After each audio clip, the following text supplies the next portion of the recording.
열심히 하고자 하는 학생들한테 그런 기회를 만들어주는 과정들이 조금 더 체계화되면 처음 오는 곳에서 어려움에 처했을 때 그런 게 진짜 큰 도움인데 맞습니다. 네.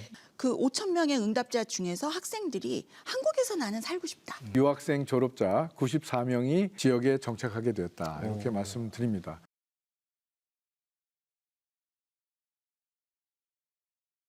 다양한 문화를 가진 유학생들이 우리 지역에 머물며 배우고 그리고 새로운 시각과 열정을 더해줄 수 있다면 그 변화는 단순히 인구를 채우는 것을 넘어서 지역사회의 재생과 성장으로 이어질 텐데요. 자, 그렇다면 우리는 실질적으로 준비해야 할 것이 무엇일까요? 자, 2부에서는 그 방안을 함께 이야기를 나눠보도록 하겠습니다. 자, 유학생들이 한국에서 학업을 이어가는 과정에서 만족감을 느끼는 부분도 분명히 있을 거고 반면에 요런 거는 좀 더 지원을 해줬으면 좋겠다.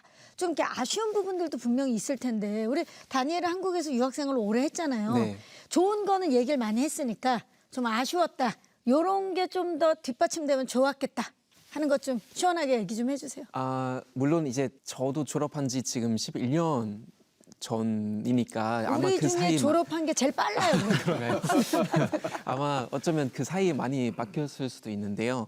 저는 그 당시에 확실히 취업에 대한 희망 가지면서도 굉장히 절망스러운 경험 많이 했던 것 같아요. 그래요? 이게 대한민국 학생들도 당연히 취업 시험 어려운데 아니죠. 예. 그렇다고 해서 이제 외국인들이 너무 또 쉬우면 또 이상하잖아요. 그래서 그 취업 자체가 어렵다는 건 알고는 있었는데 저는 사실 졸업했을 때 전부 다 영어로 하고 굉장히 국제적인 무대였는데 그래서 교수님도 너희들이 이제 우리 사회의 인재다 하면서 저도 개인적으로 뭐 유엔이라든지 독일 대사관이라든지 좀 약간 콧대가 조금 높고 어디 들어갈 수 있을 줄 알았는데 취업이 안 됐어요.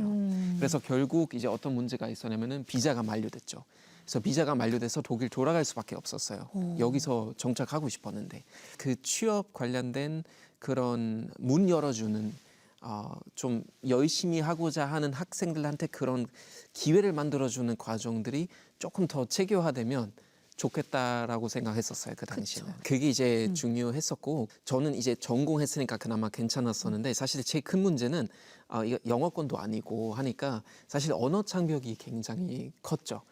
예, 한국말을 이제 아예 전공하는 학생 아니면은 또한 GKS 장학금 받아서 어학연수 먼저 마치고 학업 들어간 학생 아니면은 사실 그 이제 언어 장벽 아무래도 되게 높죠. 그쵸. 예, 그런 문제가 있습니다. 무시할 수 없어요. 언어 장벽, 문화 장벽.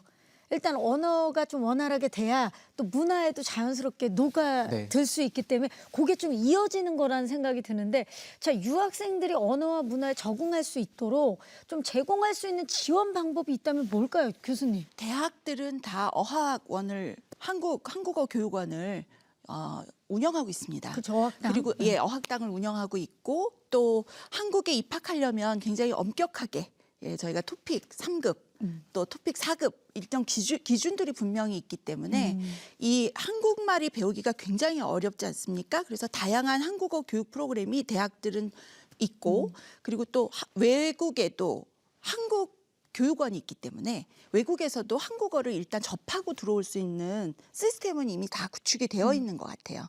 잘 돌아가고 있습니다. 아주 많은 사람들이 한국 어학당을 활용하고 있는 상황이죠. 깜짝깜짝 놀랄 때가 저희도 살면서 잘 안 쓰는 어려운 단어들을 유학생들이 되게 많이 쓸 때가 있어요. 맞습니다. 그럴 땐 정말 저도 국어 사전을 찾아보게 되는 그래서 정말 와서 한국어 공부를 열심히 하는구나 이런 생각이 들었는데 사실 한국어가 아직 익숙하지 않은 학생들은 영어로도 수업을 받는 방법들이 있지 않을까 싶은데 이 부분에 있어서는 우리 장관님께 좀 여쭤보도록 하겠습니다. 장관님. 현재 여러 대학에서 영어 트랙이나 영어 강의를 운영하고 있으며 온라인에서 쉽게 찾아볼 수 있도록 한국유학 종합 시스템에서 학과 정보를 제공하고 있습니다. 또 여러 대학에서 유학생들의 학업을 집중 지원하기 위해서 국제학부도 신설하고 있습니다. 앞서 교수님께서 한국어 교육에 대한 이야기를 해주셔서 덧붙이자면 교육부에서 이번에 해외 초중등학교 한국어 교육 활성화 방안을 마련했습니다. 먼저 한국 유학 취업 등을 위해 한국어를 배우는 학생이 늘어남에 따라서 해외 초중등 한국어 교육 지원 센터를 설치하고 현지 교원 연수 프로그램을 개발하는 등 해외 초중등 한국어 교육의 자생적인 여건 조성을 지원합니다. 한국 유학 취업에 필요한 한국어 능력 시험 토픽 역시 지원자 수가 크게 증가하고 있는 점을 고려해서 단기적으로는 시행 규모를 확대하고 장기적으로는 언제 어디서나 온라인으로 응시할 수 있도록 AI 기반 디지털 토픽 플랫폼도 구축할 계획입니다. 네, 뭐 학교에서뿐만이 아니라 지역 사회에서 학업과 정주를 도와주는 이 적극적인 지원이 필요할 것 같은데 지역에서는 또 어떤 정책들이 있는지 국장님 말씀 좀 부탁드릴까요? 네, 내년 2025년도부터 그 교육부가 직접 지방대학을 지원해주는 사업을 모아서 지자체에 줍니다. 그래서 지자체에서 지역 수요에 맞는 대학 지원을 하라고 하는 것이고요. 그 라이즈 체계에 들어오면 그 외국인 유학생 아까 대학에서 한국어 교육 프로그램이든지 이런 것들을 그 라이즈 사업으로 저희는 추진하려고 준비하고 있고요. 그래서 한국어하고 한국 문화에 익숙해져야 된다. 그 중요한 제도 같아요. 왜냐하면 아까 다니엘도 한국에 머물고 이곳에서 일을 찾고 싶었는데 비자 만료 때문에 어쩔 수 없이 다시 돌아갔다가 오는 맞습니다. 상황인데 그런 걸 단축시켜 줄 수 있으니까요. 네. 자, 실제로 유학생들의 목소리를 이제 반영하기 위한 조사나 피드백 프로그램들을 이제 대학 차원에서 운영하고 있는지도 궁금해요. 교육부에서 교육 국제화 역량 인증 제도가 있어요. 외국인 유학생을 대학에 유치하기 위해서는 이 인증을 습득을 해야 되고 인증을 유지하기 위한 필수 조건 중에 만족도나 생활 만족도나 이분들에 대한 프로그램 운영도에 대해서 비율이 굉장히 높은 비율로 책정이 돼 있어서 이걸 이행하지 않으면 외국인 유학생을 교육시키는데 어려움이 있습니다. 그래서 그건 교육부에서 관리를 굉장히 잘하고 있는 프로그램이 있고요.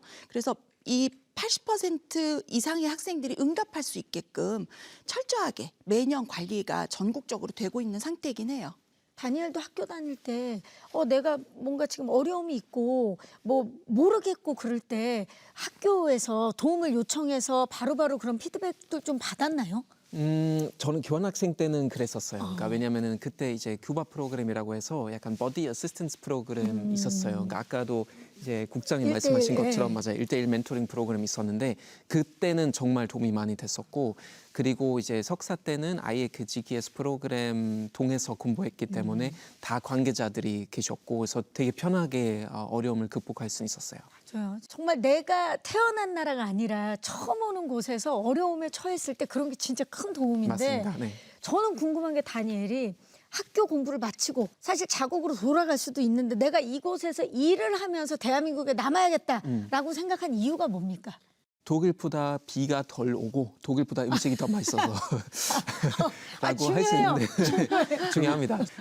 일단 전공이 한국학이었으니까 저는 여기서 개인적으로 굉장히 많이 좀 발전할 수 있을 거라고 생각했었어요. 그러니까 어쨌거나 일상생활에서 매일 언어를 써야 하고 그 관련 일을 할 수는 있고 그리고 정말 실제로 날씨하고 저는 또 이제 산 되게 좋아해서 산 자주 갈 수 있는 게 정말 큰 장점이에요. 그래서 사계절 있고 또 다양한 활동할 수 있고 그리고 이렇게 또 세계적인 수도에서 생활할 수 있는 게 그냥 재미 그 자체죠 뭐. 맞아요. 그리고 또 사랑하는 사람도 만나지 않았습니까? 맞습니다. 자, 한국에서 공부하고 일하고 나아가서 이 정착까지 하는 사례들이 많이 이어졌으면 하는 바람입니다. 또 다른 사례들이 있거든요. 저희가 준비해봤는데 만나보시죠. 대한민국으로 유학을 왔다가 정착을 하게 됐다는 아식님. 안녕하세요. 저는 방글라데시에서 온 아식이라고 합니다. 제가 이제 한국에 온 지 거의 이제 10년 넘었습니다. 현재 다니고 있는 회사는 IoT 토탈 솔루션, 모바일 태블릿, RFID 솔루션을 전문 기업으로 제품을 만들고 있는데 한국에서 이제 공부를 하게 된 이유 중에 하나가 교육 방식이 우리나라보다 훨씬 잘 돼 있고 그리고 리소스를 잘 활용하는 교육 방식이다 보니까 한국을 선택하게 되었습니다. 사실 국비장학생으로 선정되어 처음 한국에 왔을 때만 해도 4년 정도 머물 것으로 예상했다고 하는데요. 저를 좀 공부하다 보니까 그 IMF 때 그 전에 한국 경쟁이 그렇게 좋지가 않았잖아요. 그리고 나서 보면 엄청 빠른 시간에 경쟁이 되게 많이 발전됐잖아요. 그런 부분이 참 대단했었어요.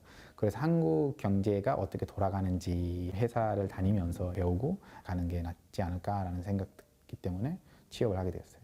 지금은 글로벌 기업에서 사업 관리 업무를 하고 있다고 합니다. 어디나 마찬가지로 힘든 점도 있고 좋은 점들도 있고 특히나 한국에는 빨리빨리라는 문화가 있고 가끔 긴 시간 동안 일을 할 때가 있지만 저는 오히려 이거를 긍정적으로 보이려고 노력을 해요. 그걸 바탕으로 자기 개발도 할 수 있고 그리고 또 새로운 거를 배워서 더 좋은 역할이나 책임감을 갖고 하면은 그게 나오는 긍정적인 결과를 보면서 보람이 느끼죠. 이제는 익숙해진 한국에서의 생활. 아식님은 어떤 동료일까요?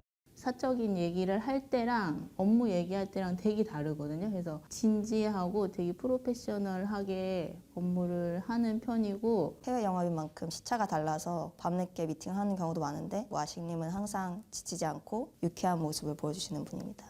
앞으로의 행보가 더 궁금해지는 글로벌 인재입니다. 제가 지금 현재 다니는 회사 사장님께서 처음에 신입으로 들어왔다가 이렇게 임원까지 됐는데 저도 언젠가 그렇게 멋있는 사람이 되고 팀 또는 큰 조직을 이끌어갈 수 있는 그런 인재가 되고 싶은 것 같아요. 이곳에 또 다른 글로벌 인재가 있다는데요. 9년 전 대한민국으로 유학을 왔었던 팜티투의 트린 교수님. 올해 모교였던 KDI 대학원의 정식 교수로 임용됐다고 합니다. I first came to South Korea in September 2015 as a master student in the public policy program with a focus on regional development and the environment. I've long been interested in development economics and South Korea with its economic miracle. On top of that, just like many other international students, I was really fortunate to receive the full funding from KDI School. 아버지의 권유로 시작한 경제학 공부. 현실적인 빈곤 문제를 해결할 수 있다는 생각에 더 빠져들게 되었다고 합니다. This semester, I'm teaching a PhD level course in development economics. In addition to lecture hours, I also conduct research. Let's say if we focus on the CO2 emissions, how development influences the environment. 학생들과 토론하며 다양한 관점을 공유하고 또 이해하는 시간을 가지는데요. 학생들은 강의에 대해 어떻게 생각하고 있을까요? Especially her lecture design is very helpful to us. We learn lots of things from here. So in the end of my study, I will go back to my work as a government officials and hopefully I can implement what I studied in development economic, implement my research finding as a policymaker. 팜티투의 트린 교수님에게도 강의는 또 하나의 배움이라고 합니다. Many of our students come from diverse international backgrounds, so they naturally bring very unique experience and perspectives to the classrooms. So that dynamic exchange of ideas really emphasize the importance of deepen our understanding of the world. So as an educator, my main goal is to provide the kind of support and encouragement that I have received to the students so that I can help them grow both personally and academically. 유학의 경험을 바탕으로 한국에 정착한 팜티투의 트린 교수님. 앞으로 더 많은 해외 인재가 대한민국에서 함께 성장하길 희망합니다. 다니엘, 네. 남 같지 않을 것 같은데 어떻게 보셨어요? 괜히 뿌듯하네요. 박사까지 하시고 이제 교수도 나오셨고 또 여기서 이제 동원회장으로 또 회사 생활 성공적으로 하고 있는 그런 사례 보니까 정말 그 GKS 프로그램이 얼마나 좋고 얼마나 체계적이고 또 얼마나 어떤 장래 희망을 선사해 줄 수 있는지 제대로 보여준 그런 사례인 것 같습니다. 자국으로 돌아가서 장관이 되신 분도 있다고 GKS의 졸업생 중에 장관이 된 사람도 있고 훌륭한 사람 많이 있습니다. 이주 장관님이 계셨으면 참 좋아하셨을 텐데요. 이 궁극적으로 유학생들이 학업을 마친 후에 지역 산업에서 이제 취업할 수 있도록 돕는 방안도 굉장히 필요할 것 같은데 충북 지역 산업과 연계해서 유학생이 이 지역 사회에 필요한 인재로 양성하기 위해서 좀 좋은 방안들이 있을 것 같은데 어떻습니까? K 가디안 제도 1대1 그 주민하고 매칭시켜서 지역 사회와 같이 하는 지역의 그 민간과 또 우리 지자체와 기초지자체와 산업체, 대학, 그 연구소 다 모든 인적 자원을 활용해 가지고 그 유학생들의 정착을 도와야겠다. 그리고 또 하나는 뿌리 산업이 있습니다. 그러니까 이제 그 산업부에 뿌리 산업 외국인 기술 인력 양성 대학으로 지정을 받으면 그거는 표준 현장 학습제라고 그 기업체, 뿌리 산업체에 일하면서 공부할 수 있는 그런 제도를 이용할 수 있어요. 그리고 또 사실은 그 학습하면서 근로는 아니지만 학습비를 지원받을 수 있고 그러니까 이제 그거 갖고 제가 생활할 수 있고 그게 끝나면 바로 E7 비자, 바로 취업으로 연결되는 그런 비자로 돼서 그 기업체하고 미리 바로바로 끝나고 바로 취업이 가능한 그런 프로젝트도 있습니다. 독일 듀얼 시스템하고 듀얼 되게 시스템 비슷하네요. 저희가 독일 벤치마킹을 많이 하고 아, 있습니다. 네. 또 먼저 했기 때문에 네, 그렇죠. 네, 네, 네. 전북대에도 이런 사례들이 많이 있을 것 같은데 어떻습니까? 네, 전북대학교에도 이렇게 지역 산업체하고 미리 매칭을 해가지고 일하면서 공부를 같이 병행할 수 있도록 지원하는 시스템이 있고요. 실제로 제가 개인적으로 그 연구과제를 수행하면서 5천 명의 외국인 유학생을 대상으로 졸업을 하고 무엇을 하고 싶은지 진로에 대해서 물어봤던 설문조사를 했었는데 아까 장관님도 나오시고 정치인도 나오시고 뭐 굉장히 유명한 분들도 많이 나오셨거든요. 한국 유학 왔다 돌아가신 분들이. 근데 무려 과반수에 가까운 한 48%의 그 5천 명의 응답자 중에서 학생들이 한국에서 나는 살고 싶다. 한국에서 취업하고 싶다. 48%의 의향을 밝힌 외국인 유학생들이 정주할 수 있도록 도와주는 프로그램들이 대학별로는 많이 이루어지고 있고 충청북도라든가 전라북도라든가 뭐 모든 지역 인구 그 감소에 대응하기 위한 지자체는 열심히 하고 있지만 궁극적으로 그런 부분들이 함께 개발이 돼서 같이 안 가면 그 사람들이 효과적으로 정착하기 위해서 아까 E7 말씀하셨는데 유학생들은 E7 어떻게 하지? E10이 뭐지? 나는 뭐지? 이걸 어떻게 가야 되지? 굉장히 많이 힘들어 하더라고요. 그래서 그거는 저는 정부에서 통합 시스템을 만들어줘야 된다고 생각을 해요. 사실 교육의 문제지만 전 사회적으로 협력해야 가능한 일이다라는 생각이 듭니다. 자, 취업과 정주까지 이어지기 위해서는 각 부처와 협력이 굉장히 중요할 것 같은데 이것도 또 우리 장관님께서 잘 협력하고 계시는지 말씀을 좀 들어봐야 될 것 같습니다. 장관님, 말씀 부탁드립니다. 유학생이 지역 인력의 중요한 축으로 대두되고 있기 때문에 더 이상 교육만의 문제는 아니라고 생각합니다. 이에 여러 부처와 협력해서 유학생의 취업과 정주까지 지원하기 위해서 범부처적으로 노력하고 있습니다. 예를 들어서 이공계 첨단 분야의 인재를 육성하기 위해 과기부, 산업부 등과 협력하고 있고 또 유학생 취업과 정주를 확대하는 방향으로 법무부와 비자 개선도 협의하고 있습니다. 중기부와는 유학생 취업 박람회 개최, 유학생 전용 취업 지원 시스템 구축 등을 추진하여 유학생의 취업을 지원하고 있습니다. 이와 함께 지역에서도 지자체를 중심으로 지역대학과 기업이 협력해서 유학생의 취업을 지원하기 위한 다양한 프로그램을 마련하고 있습니다. 네, 장관님 얘기 잘 들었습니다. 자, 유학생 유치부터 취업과 정주를 지원할 수 있는 좋은 방안들 또 어떤 것들이 있을까요? 다니엘. 사실 제 기본적인 거는 어쨌거나 비자 발급이 아닐까라는 생각이 들거든요. 그래서 거기 관련된 그런 프로그램이 있지 않을까 싶은데요. 네. 본인이 아무래도 또 경험을 했기 때문에 그렇죠? 맞습니다. 네. 자, 다니엘 걱정하지 말아요. 오. 항상 제 옆에서 모든 계획을 다 갖고 계셨던 우리 계획 2조 장관께서 어떤 계획이 있으신지 영상으로 말씀해 주실 겁니다. 장관님. 비자 제도는 법무부가 담당하고 있는데요. 지역의 인재 유치를 지원하는 방향으로 개선 중으로 알고 있습니다. 교육부도 법무부와 지속적으로 협의하겠습니다. 예를 들어 유학생이 졸업 후 구직활동, 인턴활동 등을 할 수 있는 기간이 늘어나고 있고 취업 가능 직종도 보다 다양해지고 있습니다. 지역 상황에 맞는 비자 제도를 운영할 수 있도록 지자체가 비자 정책을 제안하는 광역형 비자 도입도 준비 중인 것으로 알고 있습니다. 네, 우리 다니엘 씨의 궁금증을 또 해결해 주셨습니다. 자, 이런 특화된 비자 프로그램이 실제 효과를 주고 있나요? 우리 국장님? 네, 충청북도는 지역 특화형 비자 시범 사업을 추진해서 일정 자격을 갖춘 그 외국인 우수 인재에게 인구 감소 지역에서의 거주와 취업을 조건으로 비자 발급 요건을 완화해서 정착을 장려하는 제도입니다. 이게 작년 1월부터 시행된 사업인데요. 저희 제천시와 단양군이 인구 감소 지역인데 선정돼서 170명의 외국인 우수 인재를 모집했고요. 작년 7월 초에 모집을 완료해서 모집된 인원 중 71%인 121명이 식료품 제조 및 자동차 부품 등 제조업 분야에 지금 종사하고 있습니다. 그래서 유학생 졸업자 94명이 지역에 정착하게 되었다. 이렇게 말씀드립니다.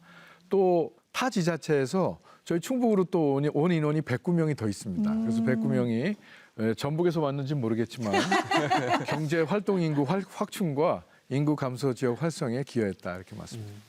우리 다니엘은 지금 들으면서 유학을 내가 좀 더 늦게 왔으면 그러니까요. 그러니까요. 훨씬 더 뭔가 되게 완화된 느낌이네요. 예. 맞아요. 이게 또 지금 좀 유학 오면 좋은 시기가 아닌가 그런 생각이 드는데 외국인 유학생에 대해서 인식 개선이 많이 된 건 사실이지만 네. 아직까지도 뭐 기업이라든지 지자체에서 그 외국인 유학생에 대한 인식 남아 있잖아요. 요렇게 좀 생각해 줬으면 좋겠다 하는 방안이 좀 있을 것 같아요.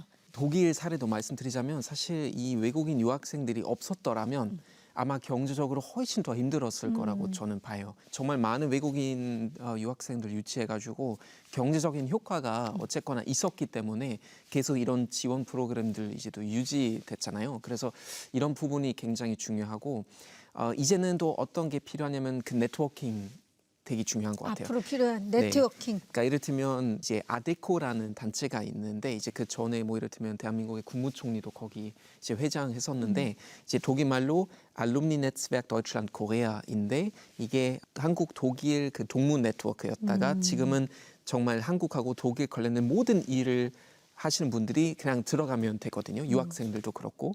그래서 이런 개인적인 네트워크를 통해서 훨씬 더 뭔가 서로 이제 필요한 인재를 이제 교류하기도 하고 취업 관련된 정보도 교환할 수는 있고. 그래서 이런 사회적 단체들이 있으면은 이건 대학교랑 많이 연결시켜서 같이 좀 더 취업에 도움이 되고 이제 어떤 상호 관계가 되기 때문에 그러니까 대학교 지자체 그리고 그런 뭐 동문 네트워크라든지 같이 연결하는 게 되게 좋을 것 같습니다. 네트워크가 또 중요하기 때문에 지금 이제 대한민국과 독일의 사례를 말씀해 주셨는데 그거는 이제 각 국에 따라서 그런 아마 있을 네트워킹들이 거예요. 굉장히 네. 지금 많이 활성화되지 않았을까 네. 기대를 해봅니다. 자, 유학생들이 지역 문화에 적응을 하고 또 지역 사회에 소통할 수 있도록 문화적, 사회적 프로그램도 필요할 것 같은데 이런 프로그램들은 있을까요? 지금 저 부분을 만들고 있습니다. 그래서 저희 지역에 청남대라고 하는 옛날에 이제 청와대의 여름 휴양지 같은 데인데 지금 청남대 프로그램도 저희가 만들려고 하고 있고 그런 거를 지금 적극적으로 만들려고 하고 있습니다. 유학생 교육 경쟁력 강화를 위해서 지금 많은 노력들을 뭐 국가에서도 그렇고 지자체에서도 그렇고 학교에서도 그렇고 기울이고 계시는데 앞으로는 또 어떤 장기적인 비전과 목표를 갖고 계시는지 이분께 들어봐야 되겠죠. 장관님.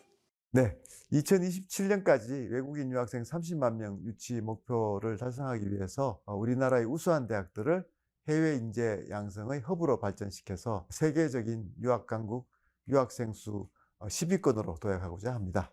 이와 함께 한국을 찾아온 외국인 유학생들이 우수한 글로벌 인재로 성장해서 자국의 발전에 기여하고 한국과의 과교 역할도 해낼 수 있도록 지원하고자 합니다. 또한 희망하는 유학생의 경우 우리 사회에 정착해서 한국과 지역 발전에 기여할 수 있도록 적극적으로 지원하겠습니다. 장관님 말씀 잘 들었습니다. 자, 이제 논의를 마쳐야 될 시간인데요. 마지막으로 좀 한마디씩 제언을 좀 부탁드릴까요? 우리 교수님. 우리가 함께 사는 사회의 글로벌 인재 유치는 교육으로부터 시작해서 교육으로 끝이 납니다. 그래서 교육이 우선하는 글로벌 인재 유치가 조금 더 활성화되기를 바랍니다. 네, 외국인 유학생 유치에서 가장 중요한 거는 저는 환대라고 생각합니다. 웰컴 투 코리아, 웰컴 투 충북. 마지막까지 깨알같이 충분으로 오세요를 해주셨습니다. 네, 알겠습니다. 다니엘. 우리 사회는 지금 사실 세계 시민이 필요한 사회인 것 같습니다. 정보의 속도라든지 어떤 교류라든지 정말 지난 몇 년 동안 훨씬 더 이제 빨라졌는데 그래서 세계 시민의 역할이 더 중요해진 것 같아요. 근데 이제 세계 시민들도 이제 건강한 그런 인식을 갖춘 그런 분들 만들기 위해서 이런 유학 프로그램들이 정말 최고의 방법이 아닐까 이런 생각 듭니다. 네. 자, 그럼 이어서 장관님께서도 말씀해 주실 게 있을까요? 정부와 대학, 지자체의 노력에 힘입어서 유학생 교육 경쟁력이 점차 향상되고 있다고 생각합니다. 세계 우수한 인재들이 한국에 와서 공부하고 생활하며 국제사회의 상생 발전에 기여하는 글로벌 인재로 커나갈 수 있도록 지원하겠습니다. 또한 많은 유학생들이 한국 사회의 일원으로 살아가는 기반을 마련하기 위해서 지속적으로 노력하겠습니다. 지역의 활력을 되살리고 교육의 가치를 높이기 위해 해외 인재를 맞이하는 일은 지속 가능한 미래를 위한 아주 중요한 과제가 될 것 같습니다. 자, 앞으로 우리 사회가 다양한 인재들과 함께 더 큰 내일을 만들어가기를 바라겠습니다. 함께 해주셔서 고맙습니다.